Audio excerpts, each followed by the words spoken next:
ನಮಸ್ಕಾರ. ತಮ್ಮೆಲ್ಲರಿಗೂ ಗೊತ್ತು ಹಾಗೆ ನನ್ನ ಕಲ್ಟ್ ಸಿನಿಮಾ ಜನವರಿ 23ಗೆ ಏನು ಬಿಡುಗಡೆ ಆಗ್ತಿದೆ.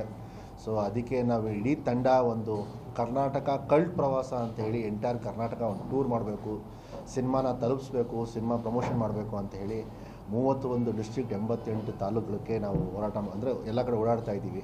ಸೊ ಎಲ್ಲ ಉತ್ತರ ಕರ್ನಾಟಕ ಎಲ್ಲ ಮುಗಿಸ್ಕೊಂಡು ಇವಾಗ ತುಮಕೂರು ಕಡೆ ಬಂದಿದ್ದೀವಿ, ಸೌತ್ ಕಡೆ ಬಂದಿದ್ದೀವಿ.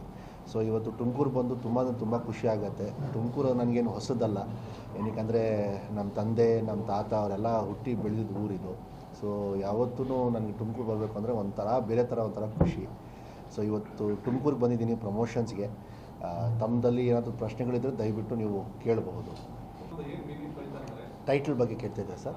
ಕಲ್ಟ್ ಅಂದರೆ ಆ ಕಲ್ಟ್ ಪದ ಹುಟ್ಟಿದ್ದು ಕಲ್ಚರಿಂದ ಸರ್. ಅದು ಇತ್ತೀಚೆಗೆ ನೀವು ಯೂತ್ಸಲ್ಲಿ ಕೇಳ್ತಾ ಇರ್ತೀರ, cult cinema, cult songs, cult ಮೂವಿಗಳು ಅಂತ ಹಿಂಗೆಲ್ಲ ಕೇಳ್ತಿದ್ದಾರೆ. ಕಲ್ಟ್ ಅಂದರೆ ಆ ಕಲ್ಚರ್ ಅಂದರೆ ಇವಾಗ ಕಲ್ಟ್ ಅಂತ ನಾವು ಟೈಟಲ್ ಏನಕ್ಕೆ ಇಟ್ವಿ ಅಂದರೆ ನಂದು ಕ್ಯಾರೆಕ್ಟ್ರ್ ಏನಿದೆಯಲ್ಲ ಮಾಧವ ಅಂತ ಹೇಳಿ, ಅವನ ಕ್ಯಾರೆಕ್ಟ್ರ್ ತುಂಬ ಕಲ್ಟ್ ಆಗಿರುತ್ತೆ, ತುಂಬ ವಿಚಿತ್ರವಾಗಿ ಅವನು ಆಡ್ತಾನೆ.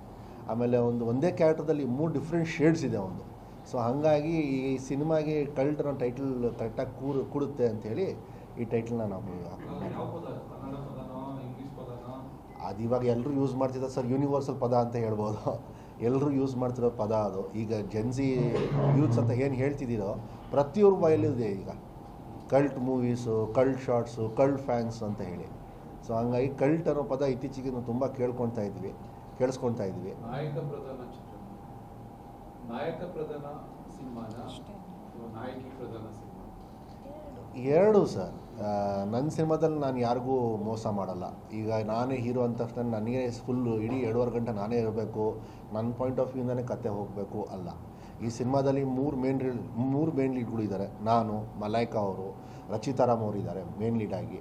ಸೊ ಹಾಗಾಗಿ ಅವ್ರವ್ರದ್ದಾದಂಥ ಒಂದು ಫ್ಯಾನ್ ಬೇಸ್ ಇದೆ, ಅವ್ರವ್ರದಂಥ ಅವ್ರಿಗೆ ಒಂದು ರೆಸ್ಪೆಕ್ಟ್ ಇದೆ. ಸೊ ನಾವು ಅವ್ರುಗಳನ್ನ ಹಾಕ್ಕೊಳ್ತೀವಿ ಅಂದ ತಕ್ಷಣವೇ ಅವ್ರಿಗೂ ನಾವು ಬಿಟ್ಕೊಡ್ಬೇಕಾಗಿರುತ್ತೆ. ಅವ್ರವ್ರ ಮೆಸೇಜ್ ಬಗ್ಗೆ ಹೇಳಬೇಕು ಅಂದರೆ ಸರ್ 2 ಮೆಸೇಜ್ ಇದೆ. ಒಂದು, ಇವತ್ತಿನ ಜೆನ್ಸಿ ಯೂತ್ಸ್ಗೆ ಏನು ಒಂದು ಲವ್ವಲ್ಲಿ ಹೆಂಗೆ ಇವತ್ತಿನ ಜನ್ರೇಷನ್ ಹುಡುಗ ಹುಡುಗಿ ಲವ್ವಲ್ಲಿ ಹೆಂಗೆ ಹ್ಯಾಮರ್ತಿದ್ದಾರೆ ಅನ್ನೋ ಒಂದು ಕಾನ್ಸೆಪ್ಟ್ ಇಟ್ಕೊಂಡು ಈ ಕಥೆನ ಮಾಡಿರೋದು ನಾವು. ಇನ್ನೊಂದು ಏನಂದರೆ ಈ ಜೆನ್ಸಿ ಪೇರೆಂಟ್ಸ್ ಅಂತ ಏನಿದ್ದಾರೆ ಇವತ್ತಿನ ಜನ್ರೇಷನ್, ಈಗ ಮೊನ್ನೆ ಮದುವೆ ಆಗಿ ಈಗ ಹೊಸದಾಗಿ ಚಿಕ್ಕ ಮಕ್ಕಳು ಮಾಡ್ಕೊಂಡಿರೋದ್ರಿಂದ ಅವ್ರುಗಳು ಏನಾಗ್ಬಿಟ್ಟಿದ್ದಾರೆ ಅಂದರೆ ಇವತ್ತಿನ ಜನ್ರೇಷನ್ ಜೆನ್ಸಿ ಪೇರೆಂಟ್ಸು ಅವ್ರವ್ರ ಲೈಫಿಗೆ ಅವ್ರು ಬ್ಯುಸಿ ಆಗಿಬಿಟ್ಟಿದ್ದಾರೆ. ಅಂದರೆ ಅವ್ರವ್ರ ಪರ್ಸ್ನಲ್ ಸ್ಪೇಸ್ ಬೇಕು ಅವ್ರಿಗೆ, ವೀಕೆಂಡ್ಸ್ ಅಂದರೆ ಅವ್ರವ್ರ ಪಾರ್ಟೀಸ್ ಬೇಕು, ಅವ್ರ ಫ್ರೆಂಡ್ಸ್ಗಳು ಬೇಕು, ಮಕ್ಕಳಿಗೆ ಜಾಸ್ತಿ ಗಮನ ಕೊಡ್ತಾ ಇಲ್ಲ. ಈಗ ಅವ್ರ ಪ್ರಕಾರ ಏನಂದರೆ ಇವತ್ತಿನ ಮಕ್ಕಳಿಗೆ ಎಜುಕೇಷನ್ ಕೊಟ್ಬಿಟ್ರೆ, ಅವ್ರ ಆಸೆಗಳೆಲ್ಲ ಈಡೇರಿಸ್ಬಿಟ್ರೆ ನಮ್ಮ ಜವಾಬ್ದಾರಿ ಮುಗೀತು ಅಂತ ಹೇಳಿ. ಅದು ಅಲ್ಲ. ಇದು ಎಳೆದ ಮೇಲೆ ನಾವು ಈ ಸಿನಿಮಾನ ಮಾಡಿರೋದು. ಇದು ತುಂಬ ಇಮೋಷ್ನಲ್ ಸಬ್ಜೆಕ್ಟ್ ಇದು. ಇಲ್ಲಿವರೆಗೂ ನೀವೇನು ನನ್ನ ಸಿನಿಮಾಗಳು ನೋಡ್ಕೊಂಡು ಬಂದಿದ್ದೀರೋ ಅಥವಾ ಇಲ್ಲಿವರೆಗೂ ನೀವೇನು ಕನ್ನಡ ಸಿನಿಮಾ ನೋಡಿದ್ದೀರೋ ತುಂಬ ಹೊಸದು. ಕನ್ನಡ ಇಂಡಸ್ಟ್ರಿಗೆ ಒಂದು ಹೊಸ ಪ್ರಯತ್ನ ಅಂತಲೇ ಹೇಳ್ಬೋದು. ಕನ್ನಡ ಇಂಡಸ್ಟ್ರಿಗೆ ಮೇಕಿಂಗ್ ವೈಸ್ ಆಗ್ಬೋದು, ಫೈಟ್ಸ್ ವಿಷಯ ಆಗ್ಬೋದು, ಸಾಂಗ್ಸ್ ವೈಸ್ ಆಗ್ಬೋದು. ಈಗ ಆಗಲೇ ನೀವು ನೋಡಿರ್ತೀರ, ಹಾಡುಗಳು ಕೇಳಿರ್ತೀರ, ಅಯ್ಯೋ ಶಿವನೇ ಹಾಡೆಲ್ಲ ಹೆಂಗೆ ಬ್ಲಾಕ್ ಬಸ್ಟರ್ ಹಿಟ್ ಆಗಿದೆ ಅಂತೇಳಿ. ಸೊ ಅದ್ಭುತವಾಗಿ ರೆಸ್ಪಾನ್ಸ್ ಎಲ್ಲ ಕಡೆನೂ ಚೆನ್ನಾಗಿದೆ ಸರ್. ನಾನು ಸೀರಿಯಲಿಂದ ಬಂದವಳು. ಸೊ ಇದು ನನ್ನ 3ನೇ ಸಿನಿಮಾ ಆಗಿದೆ. ಸೊ ನಾನು ಏನು ಹೇಳೋದು, ಜನವರಿ 23ಕ್ಕೆ ಕಲ್ಟ್ ಸಿನಿಮಾ ಬಿಡುಗಡೆ ಆಗ್ತಾ ಇದೆ.